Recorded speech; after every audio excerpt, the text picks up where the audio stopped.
Welcome back to First Gen Wealth. This is the last episode of season 2. This is episode 24 in total. Hopefully it's good, and we can take a couple weeks off, a few weeks off, and then come back into season 3. But we've talked a lot in the last couple of weeks about how great this business is, and how much our lives have changed because of it. Mine especially. I think you were smarter with your money younger. So yeah, I was just telling Annie Luddington this. We were talking about a couple episodes ago, and I was like, yeah, there was a time when I was like way ahead of Randy. Oh yeah. And then like, boom. Yeah. Well, he's way ahead of me now, which I'm cool with, congrats. And I want to talk about how that happened a little bit, right? Like that wasn't quick. I mean, it wasn't. Like, it's been 15 years now. So and really the last 3 have been my only the only stress-free years I've had in the last 15, yeah. Right? So, and I stress-free, I say that pretty lightly, a little tongue in cheek, because I always create more stress for myself by going on to the next thing. But it starts with very small incremental changes. So when I'm like, a couple episodes, we talk about like my portfolios being at $40 million. Well, I didn't wake up one day and that happened, right? I didn't wake up one day and have however $1 million worth of mortgages I'm paying, every month. I didn't wake up and have the cash flow.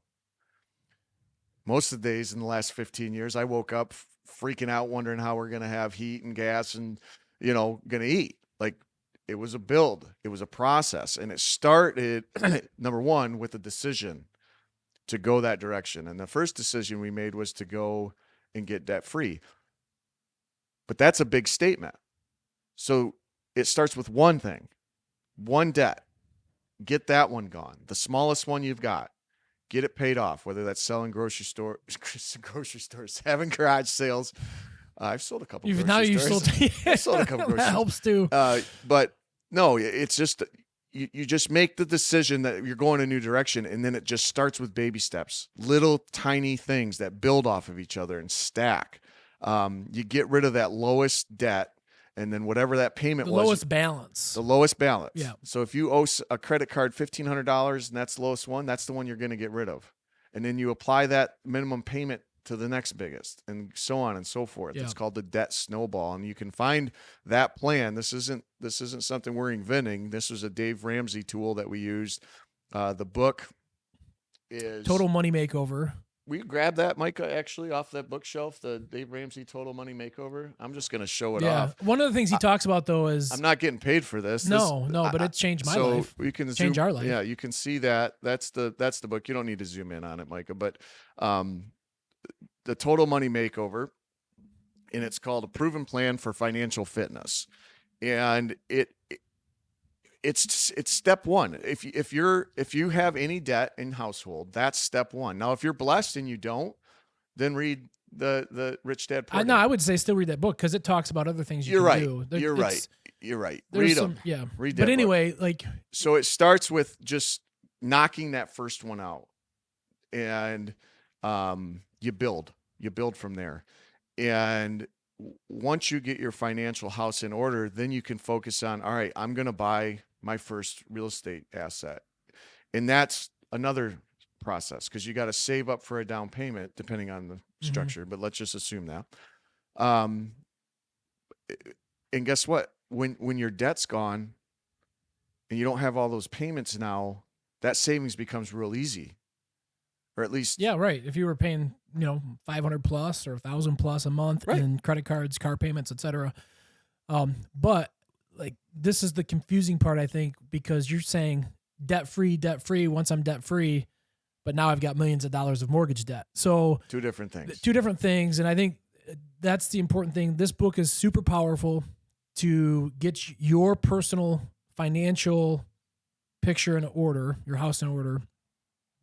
Then that's where our strategies, between Dave Ramsey differ when it comes to real estate, because we believe that debt is a powerful tool to acquire more real estate, leverage your assets, grow your portfolio much quicker. And so when we're saying get out of debt, we're talking about all your consumer debt, all your personal debt, credit cards, car loans, even maybe your primary residence, et cetera. But when it comes to your investment strategy, we have a different take on Dave than Dave, more of a Robert Kiyosaki approach. Correct. And that's where, we say one thing, get out of debt, but then we say another thing, take out all this debt. Two different areas of your financial life. Because the investment debt is debt that somebody else is paying. Not, you can flip that coin over and go, well, if it's vacant, well, be smart about what you're buying, number one. And if you're active in real estate and you don't buy things that require exorbitant rents, you can usually keep them full. If you're a good landlord, which, believe it or not, once you get to know us, despite what people think, we're kind of nice guys. We do At least a lot. One of us is. We do a lot for our tenants. There's no question. And don't just take my word for that. Ask them, because it's true. But it's the baby steps, man, and it's just small incremental stuff compounded over time changes your life, and that's the same side for fitness. We started talking in our last episode about getting your body in order and being the best version of yourself. And that might start with stop drinking soda. One decision. I want to be healthy. That's number one. All right, break it down. I can start with my diet. I don't need to drink pop. You'd be shocked at what changes will happen in your body if you stop drinking soda pop. Then you can cut out fast food. Processed food in general. Well, that's a bigger. I'm saying these are baby steps. They're baby steps, yeah. Baby steps. Stop eating McDonald's, even though those Diet Coke and French fries are, this. Diet Cokes are delicious. Well, McDonald's Coke, bro. But you can treat yourself once a year. But if you eliminate, small things and then start, okay, now I'm feeling better. Now I can just maybe go for a walk. You don't have to pump iron day one, and that's a mistake I think a lot of people make, especially this time of the year. It's a new year. I New Year's resolution. I got to lose 15 pounds. Number one, I'd say don't worry about day 2, you wake up sore as hell, and it's like, I don't want to never go back. You never go back. Yeah. So definitely ease into it. Yeah, and I don't think your weight, the number, should be any part of that consideration. I know it's a measuring tool, but people get a little bit disheartened when they start to get in shape, because you can actually gain weight. You're in better shape, but muscle weighs more than fat. And when you start changing your lifestyle, you might not see it on the scale, but you'll feel it in the belt. Overall, you just feel better. You walk around without all the, aches in your knees and ankles. And, there was a point where I was 265 pounds, and it created a significant amount of stress on my back, my knees, every part of my body. And unfortunately, there was a point when I was also 265 pounds, and I'm 3 inches shorter than you are. But I'm a big guy, so I've always lived with, I just carry it well. Yeah. And you know what I mean? I'm just a big guy by nature. I never felt that's a lie we tell ourselves. Right. But I never felt like I looked, I never really looked in the mirror and was like, I'm a fat ass. It didn't never feel that way, but I didn't realize the physical strain that was having on my body. Yeah. And I started losing weight, and now I look back at those pictures and I'm like, you're a fat ass. I was a fat ass. I was a fat ass. And I feel regardless of how I look, I just feel so much better. That's just the fat you can see. It's the fat you can't see, around, the visceral fat that really gets you in trouble. And that's organ fat. And if you can actually find out what your percentage is by going and taking some tests. But the point is, you don't have to be overwhelmed by your goals, because they can all be broken down to very small decisions, very small changes. And then once that thing becomes a habit, you can stack another thing on top of it. It all comes back to me. It all comes back to patience. And that is something that, in this day and age, we lack. Yeah. Well, you and I have always kind of lacked that. Regardless. Yes. We but I got it tattooed to myself to try to help me. Yeah, on your back, so you can't even see it. Well, it was on my spine, so I'm trying to let it bleed into my brain. Right, there you was my thought process, but these things we do when we're in our 20s. But I have gotten more patient. I've got, I see it. I recognize the patience I have with my children, the patience I have with my wife, the patience I have with myself.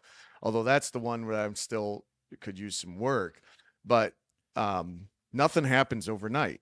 And I just going into this year as we're kind of wrapping up this season of first gen wealth, I just want to hone in on patience. And you can literally do anything you want given enough time, because you can learn a new skill, you can learn a new trade, you can learn anything given enough time, because everything's out there for free. And then you can change everything given enough time. Yeah. Your body, your wealth, Yeah. your financial. We've always said, like, we always get what we want eventually. Yeah. Like, that's, if you have that vision or dream of whatever it is, go out and get it. Like, you can, with enough time, you can go do it. I think that's a cool way to look at it. That's powerful, bro. I I said that. You did. I did. I don't know. I always feel like we've always said we always get what we want. Maybe maybe it was I always get what I want. I always get what I want eventually. Yeah. And I think that's that's just a mindset of when whether it's real estate or health, like you said, it's or any avenue of financial stability. With enough time, you can accomplish it. But you have to start small. And I like how you said the baby steps, and Dave Ramsey spells out the baby steps of, his financial picture. But one thing, it could be as simple as going to bed earlier or watching less TV. Like, those are two things that we get caught up in, where it's easy to sit on the couch for 3 hours at night, which provides you zero benefit. Zero. And it's a significant negative thing that you're doing to your body by doing that. Yeah. And your mind. So just by just cutting out some of that, maybe reading a book as opposed to sitting on the couch and watching TV. There's so many little small things you can do to start improving your life in whatever area of life you want to improve. Yeah. And that might sound, I like my shows. Okay. Just take 10 minutes. So that's what I'm saying. You can break everything down. So when we were doing 75, or when I was doing 75 hard, you did it. I'm doing it right now. You're doing it right now. With 10 other people. It's awesome. Yeah, it is. Isn't that cool when you got that group? Yeah. Yeah. Part of that challenge is read from a book, a paper book, 10 minutes a day. Personal or professional development. You can't tell me you don't have 10 minutes. So over that time frame, this is an example of what baby steps can do, right? Because I wasn't reading, I was doing audio. Yeah. On occasion when I'm driving somewhere, but 10 minutes a day over the course of my 75-day hard challenge, which ended up being 101 days because I failed after day 20, whatever it was, and started back over, and then I finished it. So it was 101 days. I read 9 books, 10 minutes a night. You're a speed reader, man. You can get through 10 pages in 10 minutes. It's quite the accomplishment. I don't know how many pages. 10 or 15 minutes, whatever it is. Yeah, there was occasions where I read more than 10 minutes, but no, it's not a lot. No, I mostly read 10 minutes because the thing with 75-day hard is it's a lot of time. You're doing 2 45-minute workouts a day, along with the rest of your life that you've got to get done. And one of them's got to be outside. So that's like a whole nother time commitment. And so I didn't read more than 10 pages, and I got through 9 books. Yeah. And they were all self-development books, because that's the other part of the challenge. You're not supposed to be reading fiction. Right. Hunger Games. Yeah, it's all professional or personal development. Yeah.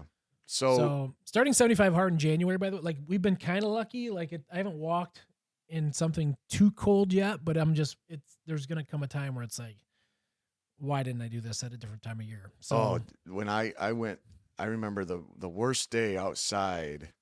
I came in, I had a beard at that time, and it was just frozen. It was a solid mass of ice because it was like wet snowing, plus your snot, and everything else. Like, when you're walking and it's 9 degrees outside, it's rough. But but then I got it done. Yeah, no, I'm And excited for those challenges because that's what it's going to be a tough thing, and when you get through tough things, it just makes your mind and body stronger. So 100%. like I'm not looking forward to it, but at the same time, like I'm excited to like knock it out just to prove people wrong or just prove to myself that I can do it. So Yeah, that'd be fun. careful on that ice out there, bro. Oh, I will. Yeah.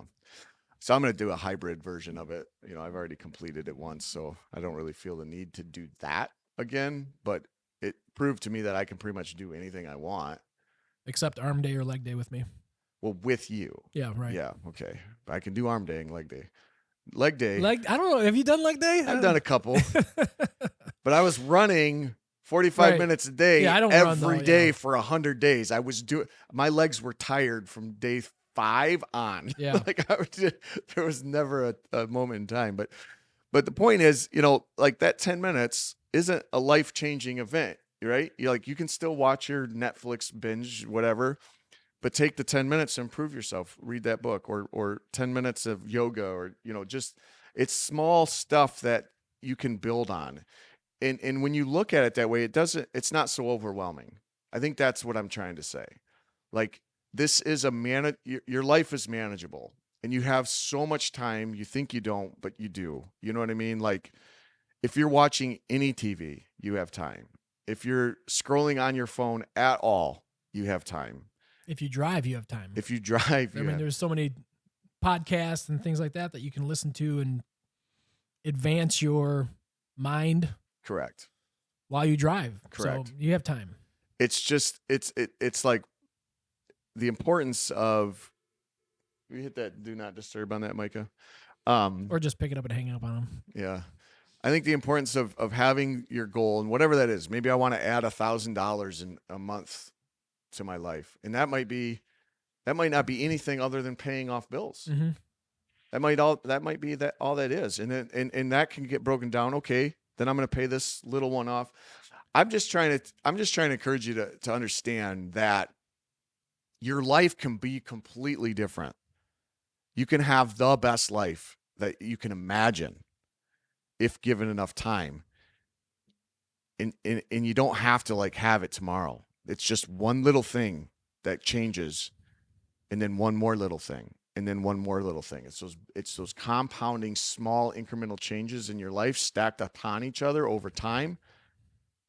Over 10 years, everything's different. Mm-hmm. Everything's different. For me, you know, where I'm sitting today, I'm lucky to be here, but I made that luck. You know, I persevered. And I think that's something that I don't really talk about a lot is this was my second attempt at building, right? There was a pre-Molly period of my life, where my wife wasn't my wife, right? I wasn't married and I didn't have anything. And I remember the last time our mom met me at the gas station to fill up my gas tank because I was broke. And she said, "This is the last time." And it was? It wasn't the first time she said this is the last time, though. It was the first time she said it like that. And you know what? I was like, oh my God, she's so right. What am I doing? Yeah. You know what I mean? Unfocused. You know, I was kind of just flapping in the wind a little bit, enjoying life. Yeah. And for me, that was a lot of partying. You know what I mean? Which, okay, I had a lot of time on my hands. You do that, you got all the time in the world. Yeah. Right. So it was a refocus of my energy. But the point was, I tried building this without the discipline and I failed. I mean, I lost it all. You know, we had things repoed and the first couple of duplexes that I owned, you know, I signed back over to the bank. And I think I've mentioned that before, but it was a good learning experience, but I had never got my financial house in order. And that's why we harp on this Dave Ramsey thing, because having that base, that foundation, and the reason it works is because he breaks it down to the most basic element and makes it so simple. You realize you're an idiot for not doing it this way. Right. But you didn't know. You're ignorant. I was ignorant. I had no idea. You know what I mean? So well, things are so easy to, when you're talking about credit cards or rent to own, or I mean, it is so easy to like see something, want it, get it without student loans. Even, I mean, it's like, Oh, yeah. to all of a sudden you've got $100,000 in debt, and you're like, holy shit! Like, how did this happen? Yeah. And you know what I mean? And by the time you get to that point where it's like, holy cow, you've gone through months or years of like just complete lack of discipline and not really understanding the consequences Right. before you get that wake up call. So it's cool that you got it as a 25-year-old, Right. because you've had now 30 years? No, 20 Dude, years. You've come had 20 on, years. man. You've had 20 years. You've had 20 years of Yeah. like learning from those mistakes. And that's 20 years is a long time of, of Yes. producing income, acquiring Well, in the first 5, I always talk about the last 15, but there was 5 years in front of that where I had to get my shit together. Yeah. And that they had to get to that point where I could start and begin to improve. Well, and you talk about first like, you gotta do damage control. right. Talking about giving duplexes back to the bank. There's Yeah. things from your credit that you've got to like Yeah, you got to get put some stuff in order distance. before you can Mhm. now start looking at real estate again. Yeah, but even with that history, and I'm going to tell you this because you can do it. I had that horrible credit situation. Still was able to get my next one because I didn't find traditional financing. I was like, I had a plan. You know what I mean? Like, I was determined. I could now show that my debts were gone, right? Because I was disciplined for a period of time and got the financial house in order. And I could go back and say, look, I was a piece of shit back there. Do you want me to tell you something that might be a little embarrassing, but also just kind of speaks to this because of how far you've come? Okay, well, I guess. All right. Well, I'm telling it to millions of our viewers. So, all million of them. so I have pulled countless credit reports Yeah. over the last 20 years. I know where he's going with this. I don't know if it still holds true, but I remember like thinking 10 years into my career that pulling your credit, it was the worst I've ever seen. Oh, it was bad, bro. That was It was like bad. 2000, probably 5. 2005. Yeah. But you like held that record for probably a decade of me pulling like 3 or 4 credit reports a day for 10 years. I had like a 430 or something. It was, but it wasn't even that made it bad. It was just, was just so bad. It was like 8 pages. The good news is like 8 pages of crap. The good news is you can come back from that. Yep. And you have. Yep. And you've made different priorities. You focused on different things. You've had a complete shift of what's important financially. Yeah. And not only financially, but also just so your whole being. People, like Jim worked at Rocket Mortgage, which was Quicken Loans, right down Rock in Detroit. Financial, yeah, all that. You're pulling hundreds of credit reports a month. Yes. Times 10 years. That's probably almost 250,000 credit reports. And his brother had the worst one he had ever seen for 10 years. Yeah. And now look, right? Yeah. This is why what I say, this isn't hard. This business isn't hard, right? And what I say is anyone can do it, right? Because when I say if I can, anyone can, Jim's giving you the reason why. Yeah. Like, we should go back. They probably still have that on record. We could maybe print it out and paste it to the fridge. Oh my God. It's so funny because it was like 7-8 pages and it was all bad collections and you name it. Yeah. Now my credit reports is like whatever. a page. Yeah. There's like a thing on it and it's paid on time. Like I don't have, we don't buy things we don't buy things with credit personally. Yeah. We don't use consumer debt at all. Like if you can't buy it, well, they say if you can't buy 2 of them, you shouldn't buy one. So everything we do now for toys, we don't finance our toys. It's all cash. And I had a lot of toys on that credit report, I'm sure. But toys that ended up on a van or on a tow truck or whatever. Right. And we're sharing this because number one, I don't give a fuck. You know what I mean? Like I am who I am. That's why I can understand where people come from. Like that gave me empathy. Like you can't come in here to my office and share a story probably worse than mine. Like I've been through it. Like, I'm sure that I say that I know a lot of people have had some traumatic stuff, and I'm not trying to discount that, but if you want to build and if you want to change your life, I did it. And that's why I decided to do this podcast, because I can't, I mean, it's like, I said I was a piece of shit. And I used to joke, I'm just trying to get far enough time between me and my 20s. Yeah. Because we live in a small town and I burned a lot of bridges. Yeah. But you know what? I went back with a fire hose and some mortar and some bricks, and I rebuilt them all. Like I didn't run from my problems. And that's something that a lot of people do. Like, I stood up, I took ownership, and I tried to make every single situation right. And that took some time. And I would say that you have done an incredible job with that. There was a time where I would, we are in a small community. We share the same last name. So I would always, are you Randy's brother?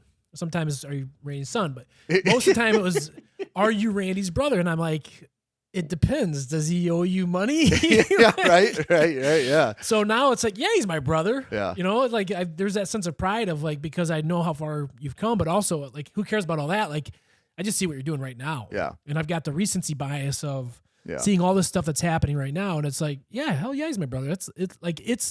There is a significant sense of pride of sharing the same last name with you. I think it's a cool thing. And I'm really proud of all the things you do. And comeback kid, man. Certainly proud of how far you've come. And I don't think anyone that's like in their 30s and below certainly doesn't know the old Randy. They just see you today. Right.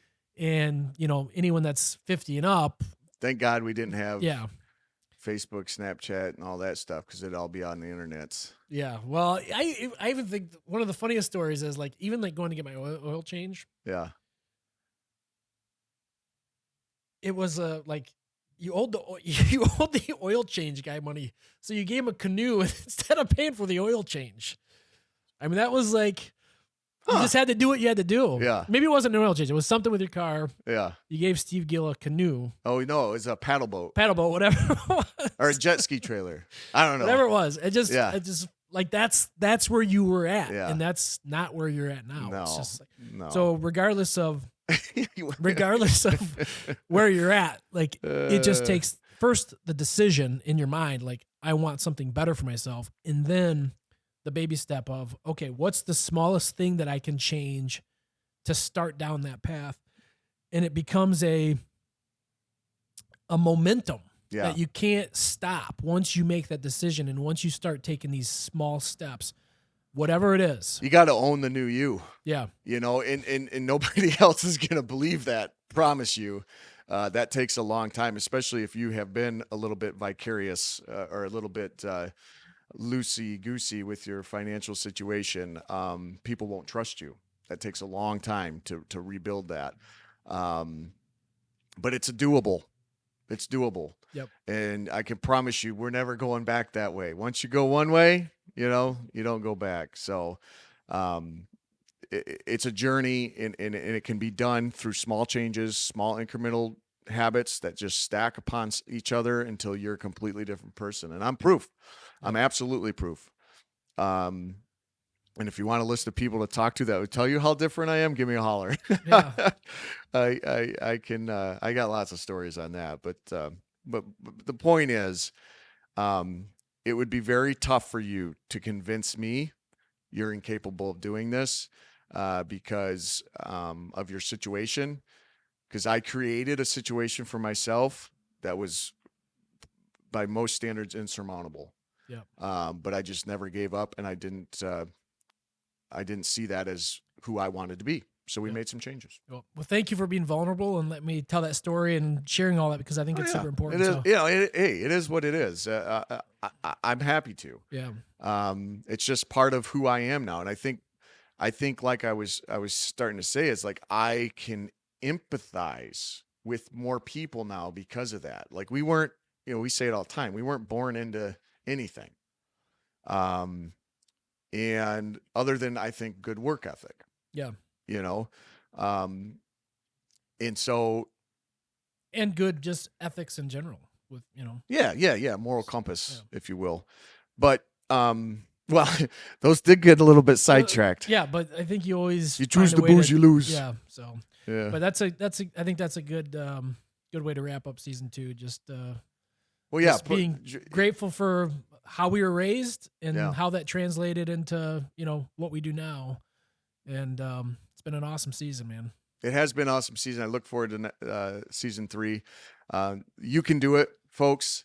Don't get overwhelmed by the size of your goal. Just know that each thing can be broken down into another thing, and then give it time. Be patient.